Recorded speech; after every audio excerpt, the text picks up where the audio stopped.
Welcome back, y'all, and happy Friday. This is the Bluechip Breakdown, and I'm your host, Bull. I hope it's a great one for you, but I hope that tomorrow is an even better day for us Tennessee Vol fans. But today does officially start the college football playoffs tonight. Notre Dame will be playing Indiana, and I do have Notre Dame advancing. I have them winning by at least 10 points because I think that Indiana is kind of like a fraud of a program. But one of the things that does concern me about Notre Dame is up front, they only have 4 guys over 290 pounds. It's 4, maybe 5 guys. It's something like that. It's not a lot, so there's not a whole lot of size up there. Can Indiana find a way to establish that running game and keep it going over the course of 60 minutes? I just don't think that that's going to happen. If you look at Notre Dame versus Indiana, obviously Notre Dame is far more talented. So I do think that they will end up advancing, and it could be even worse than 10 points. But today we are going to be breaking down some prop bets for Tennessee versus Ohio State. I'm going to try to help y'all make some money. Please do make sure to like and subscribe to the channel. All right, y'all, this is from Sportsbook by FanDuel. We always start off with the game lines.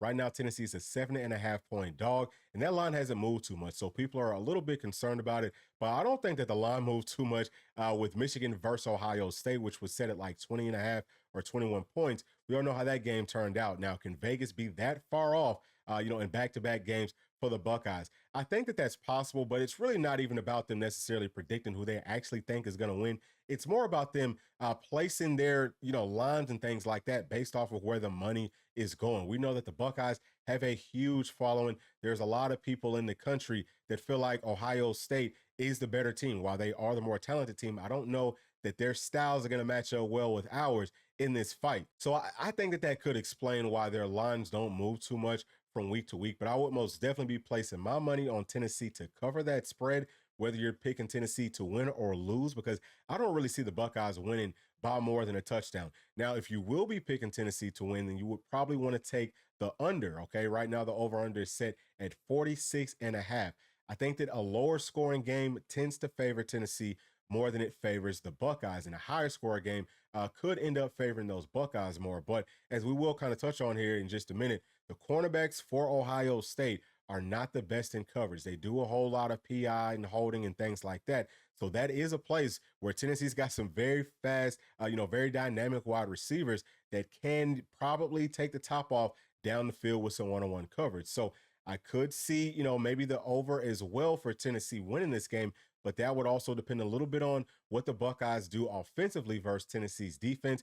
And to me, that's just too much to kind of put into this. So I would say that the safest bets would be to place your money on Tennessee to cover those points and also to take the under. Now, let's move on to the touchdown scores. And up at the top, we have Dylan Sampson. I think that he's been up at the top with the odds to score a touchdown in every one of Tennessee's games this season.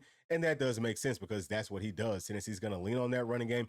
Right now, his odds are set at -145. I would take that. You're not going to make a whole bunch of money, but I would most definitely take that. Now let's come on down to Quinshawn Junkins, whose odds are set at -105, and he will be running back number 1 for the Buckeyes. He does a really good job. He's a big guy. He's a fast guy. He's a strong guy. He gets downhill. They love to get him the football out in space. That could be a place that maybe, could exploit some of the weaknesses within Tennessee's defense.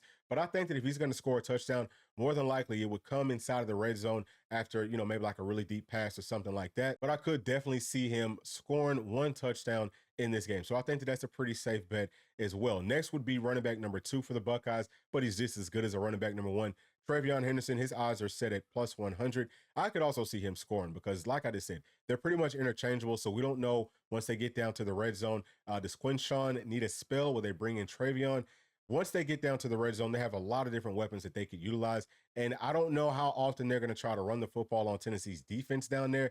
But I do think that these two guys probably could be some pretty safe bets to score, but I would only pick one. So just pick whichever one you like the most, because I don't see the Buckeyes scoring too many points in this game, especially with their running backs. Next best odds will be with Jeremiah Smith. We all know that he's the true freshman wide receiver. He might be the most dynamic playmaker on their entire team. The fan base has been clamoring to target him more for the past couple of weeks. So I think that, guys like Ryan Day and Chip Kelly, they tend to kind of fall into that peer pressure from their fan base and all that to do pretty much what they say. And I think that they will be targeting Jeremiah Smith a lot in this game. His odds are set at +115.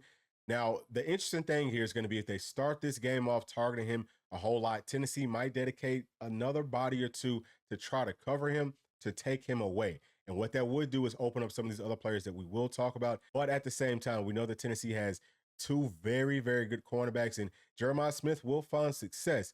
Will he score is the bigger question. I don't know. I personally, I would not put money on that, but if you do, I understand why. I have a lot of faith in this Tennessee secondary. I have a lot of faith in our defense as a unit. Next, we have Emeka Egbuka, and if Jeremiah Smith does get some more bodies dedicated to him, then Emeka will have the chance to get some one-on-one coverage, and they love to line him up in different places. I think that I could see him scoring a touchdown in this game. He's a veteran. He runs really good routes. He has good hands. I think that he's going to rise up to the moment. So I might place some money on Emeka to score a touchdown. Then we have Will Howard. Now, he's a player that I think could also score just because the Buckeyes love to use his legs inside of the red zone in different ways. So down there, man, their red zone offense is really, really good. Tennessee's red zone defense is also really good. But because they have so many weapons, he's another one that I could definitely see. Maybe, you put some money on him because you've got some good odds right there. Now, Carnell Tate would be the next player. His odds are set at plus 220. And he's pretty much wide receiver number 3, but I think that he's just as good as the other two. He's a very good player. He would be more of the player that we'll see, maybe running some post routes and things like that. So he could be matched up versus our safeties and some of that coverage. And I like them down the field, playing over the top in coverage. I think that we'll be fine there. But he also does a good job in that red zone as a taller guy, with a really wide catch radius that he could kind of make some noise there. But I personally would not be putting money on him. Next, we have Nico, and this is a non-passing touchdown, okay? Talking about these quarterbacks. So same thing could be said about Will Howard. Either way, with Nico, I think Tennessee is going to try to use his legs more in the red zone just because it's so dangerous once you get down to that area to have multiple threats. And Tennessee's red zone offense is like number 90 in the country. So I feel like we're going to try to open some things up a little bit more. And using Nico's legs to me does make some sense. Would I put money on Nico scoring a rushing touchdown or a non-throwing touchdown? I would say probably not, but that's just me. Again, you've got some good odds right there at plus 240. But let me show you what my, some of my better bets are. And we'll come on down here to Dante Thornton at plus 290. Now, I like him right here because as we talked about, the Buckeyes cornerbacks are really bad, and Tennessee is going to lean on their running game. So to slow that down, the Buckeyes will have to bring their safeties down and give us that one-on-one coverage with those cornerbacks on the outside. That's where I think that Dante has a great opportunity to score at because listen, y'all, we've seen him do that in several games this season. Okay. Like that's just who he is. Obviously he's been clutch. He's done a really good job of also taking things the distance on some slant routes. I think that this is a really good bet to place, and I would most definitely be doing that. The next player that I would talk about right here is going to be Chris Brazzell at plus 500. That might be the best bet that we look at all day long. Tennessee loves to run that 12 personnel with Chris Brazzell and Dante Thornton on the outside. They're both 6'5", 200 plus pounds. They can both fly. Going up against those cornerbacks and one-on-one coverage, man, look, pick your poison. I think either one of them could score, but if you want to know the best bet for today, I think it's Chris Brazzell to score at least one touchdown in this game. Now let's move on to the quarterbacks passing yards in this game. Starting off with Will Howard, it looks like FanDuel thinks that he'll throw anywhere from 225 to 250 or more yards, but less than 275. I think that he's going to throw for somewhere in that ballpark. I don't think that he's going to break 250, so I definitely wouldn't touch that. But right here at 225 plus, that might be the safest bet. I could also see a world where potentially he throws for a little bit less than that. I think he will surpass 200, but he might be up under 225. And the only reason I say that he might surpass 200 is just because I feel like the Buckeyes are going to try to throw the football around a lot, but at the same time, it's going to be very cold. So we might see more drops and things like that. I do feel like Tennessee's pass rush is going to affect the way that they're throwing the football, especially down the field. So for me personally, the safest bet would be right here at 200 plus yards. But for some other people, you might want to choose that 225. Now let's talk about Nico. It looks like FanDuel thinks that he'll throw anywhere from 175 to about 200 yards.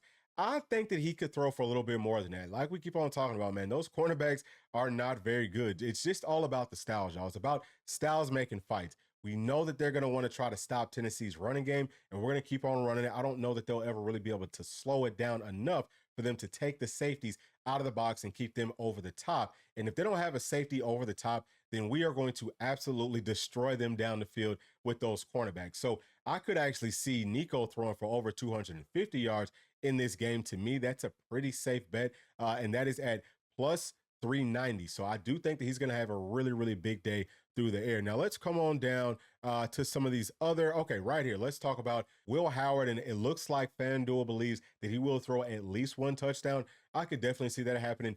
But two, for me, that might be a little bit iffy. I don't know if that's going to happen, but I could also see that happening.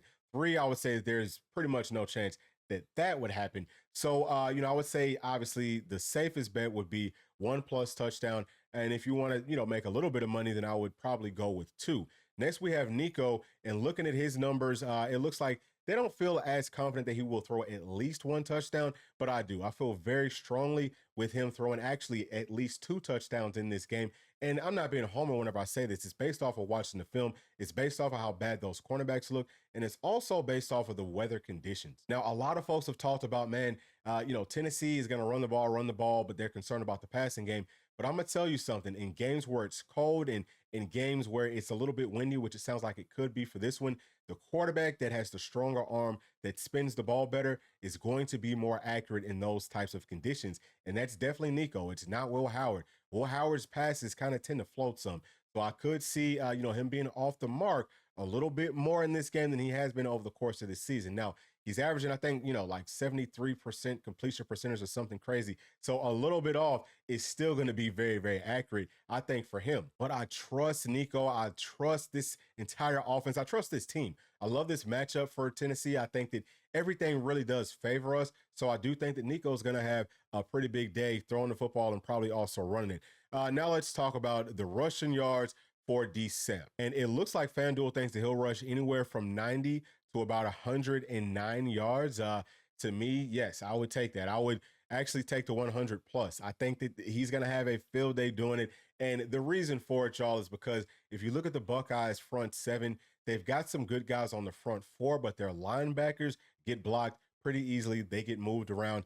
Our offensive line, that's what we do. Like, that's our whole MO. So the more that we can move those backers, then the more room D-Sam is going to have to run. I feel like he's going to get a whole lot of carries in this game. I'm going to say 30 or more. So I definitely think that he can rush for over 100 yards in this game. I think that that is a pretty safe bet. Now let's talk about Travion Henderson. And it looks like FanDuel thinks that he's going to rush anywhere from about 50 to about 69 yards.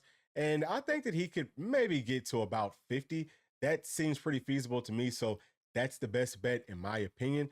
Next, we have Quinshawn Junkins, and FanDuel thinks that he's going to do pretty much the exact same thing, rush anywhere from 50 to about 69 yards. Probably feel a little bit safer putting the money on him at about 40 plus yards.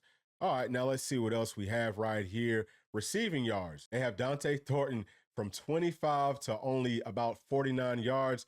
Let me tell y'all something. Take the over on that all day long. I think that he's going to get to about 70 plus. That's where I'm placing my money at, and the odds are at plus 310. Next, we have Jeremiah Smith, and FanDuel think that he's going to have 70 to about 89 yards receiving. I could see him maybe at about 70, but realistically speaking, I'm thinking that 60 makes a little bit more sense to me, 60 plus. I don't know if he's going to actually go over 70 yards, but either way, y'all, with all these wide receiver threats, it is difficult to key in on just one person. So he could find some success. I don't really know how to call that one. I would say probably the safest bet would be at about 60 plus yards. You are, pretty sure to make your money on that. And that is actually going to be it for all of the bets that we will be placing today, everything that we are going to be looking at. But I hope that y'all did enjoy that. Please leave your thoughts and comments down in the comments section. And as always, please do make sure to like, subscribe, hit that notification bell, share with your friends, family, and other volunteer fans. We'll see y'all on the next one. Thanks. Peace.